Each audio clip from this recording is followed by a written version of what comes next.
Trending na naman itong naging pahayag ng isang pastor na ayon sa kanya, member daw ng Baptist Church ang ating Panginoong Jesucristo dahil daw po si John the Baptist ang nagbautismo sa kanya. Panoorin po natin ang So yun, dito makikita natin na ang sabi niya, sinabi daw ni Pastor Ed ng Baptist na member daw si Jesus Christ. Pero wala naman sinabi, tignan nyo. Mamaya. Ang sinasabi dyan ay identity ng Panginoong Kristo Jesus. Siya nga ang ulo, hindi po siya pwede maging member. Curious Catholic, sipin mo po yan. pahayag. Apostles ang kanyang binautismuhan, pati si Kristo. Dinikling din sa Matthew chapter 3. Nangayaw nga siyang bautismuhan ni John the Baptist. Pero si Kristo ay naglakad ng 60 miles from Galilee to Jordan. Yung panahon na yun, meron mga pare noon. Paring Pariseo at paring Sadduceo. Pero hindi siya lumapit doon sa pare. Lumapit sa kay John. Nasabi ni John, at siyang baptismuhan mo sapagat ikaw na parito sa akin. Ano sabi ng Panginoon? Payagan mo ngayon. Ako ang nagbabautismo sa Espiritu, sabi ni Kristo. Ako ang nagbabautismo sa apoy. Pero sa tubig, ikaw ang binigyan. Kaya bautismuhan mo ngayon. At sila'y lumusong at binautismuhan.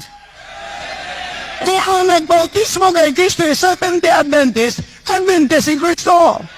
Kung ang nagbautismo sa kanya ay Pentecostal si Kristo. Kung si Kristo ay binautismohan ng mga iglesia ni Kristo, iglesia si Kristo. At may silang rin. Kung nagbautismo sa kanya, siya ang Baptist. Tama naman yung pahayag ni Pastor Ed ng Baptist yung identity na nagbautismo kay Jesus. Hindi naman Roman Catholic, hindi naman Seventh-day Adventist. Baptist ang nagbautismo kay Kristo Jesus. That is a God-given name and authority, title, character na merong otoridad, kapangyarihan na babautismo. Ang pagkakakilanlan nung bumautismo kay Kristo Jesus, Baptist talaga. Kaya kung magpapabautismo ka nga naman talaga, tularan mo si Jesus. Pupunta ka sa Baptist. Therefore, Baptist natin Panginoong Jesucristo. Yan ba yung sinasabi niya? Okay, nako po. Ginawang membro ng Baptist Church si Juan at si Jesus. Ayan, isa na naman. Mali na naman ni Curious Catholic. Ginawa daw na naman member ng Baptist Church si Jesus. Hindi naman. Si Jesus, ulo ng katawan. At si John the Baptist, forerunner. Forerunner yan ng Panginoong Kristo Jesus. Hindi siya ginawang member. Yan ay identity niya. Na tagapagbautismo, mali yan na naman Curious Catholic So, magtatanong ka, mag-aaral ka sa turo ng Biblia patungkol sa Baptist. Sinasabi dyan, yung identity ng bumautismo kay Kristo Jesus, Baptist. Kasi, otoridad yan nagaling kay Jesus Si Kristo Jesus, Baptist na bautismo at bumabautismo. At ang kanyang iglesia, katawan, na bautismuhan, Baptist body, Baptist church yan. Okay? Makikita po natin, paniwalang-paniwala pong mga kaanid nito sa turo ni Pastor. At ang ipinagtataka ko, hindi ba ang mga ito nagsasaliksik kung ano ang tunay na kahulugan ng Baptist? At kung tama bang paniwalaan na si John the Baptist at si Jesus ay isang miyembro ng Baptist Church? Nako po, alamin po natin ang buong katotohanan. Yan, sa katunayan, maling-mali kasi ang umpisa ng pag-aaral ni Mr. Curious Catholic. Mga susunod pa niyan, maling mga pag-aaral na. Lihis sa Biblia, wala sa hustisya ng tinuturo talaga ng salita ng Panginoong Kristo Jesus. Ang Panginoong Kristo Jesus, alam mo, Baptist ang authority ibinigay niya kay John the Baptist na siya'y babautismuhan, at ito'y otoridad din ibinigay niya sa kanyang katawan, sa simbahan, sa iglesia na tunay na kanyang itinatag sa Jerusalem. Hindi na kailan lamang na-develop, hindi sulpot na kagaya ng Roman Catholic. So, si Kristo Jesus ay Baptist, yan ay pagkakakilanlan niya. Bakit? Siya ay bumabautismo sa apoy, sa tubig, maski sa Espiritu. Si John the Baptist, binigyan niyang authority, bumautismo sa tubig. Ang iglesia, ang simbahang totoo, binigyan niyang authority, bumautismo sa tubig.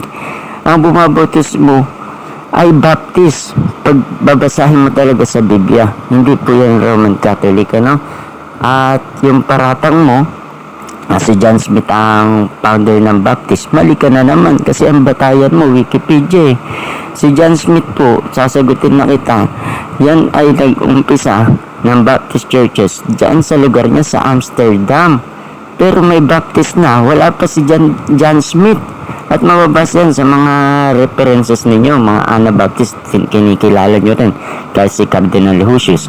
At sabi mo kanina, wala pang Baptist ng panahon nila Jesus, pero sasabihin mo, nandun na si John the Baptist. O diba, maling-mali ka na naman, kinokontra mo yung mga pahayag mo. Kaya magsusuri ka muna ng maigi, bago ka magsasalita, bago ka magpapahayag ng mga katuruan mong mali, kasi ikaw ay mananagot niyan sa Panginoon. Kaya ngayon, tuturuan kita si Kristo Jesus para malaman mo ulo o head ng iglesia ang church katawan. Okay? At ang ulo ng tunay na iglesia ang tinatag ni Kristo Jesus, nabautismuhan.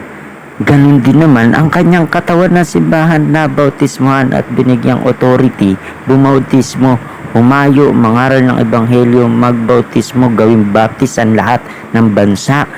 At turuan silang sumunod sa lahat ng utos ni Kristo. At hindi yan Roman Catholic kasi ang daming katuruan talaga maling-mali at lihis sa Biblia, hindi inutos ni Kristo.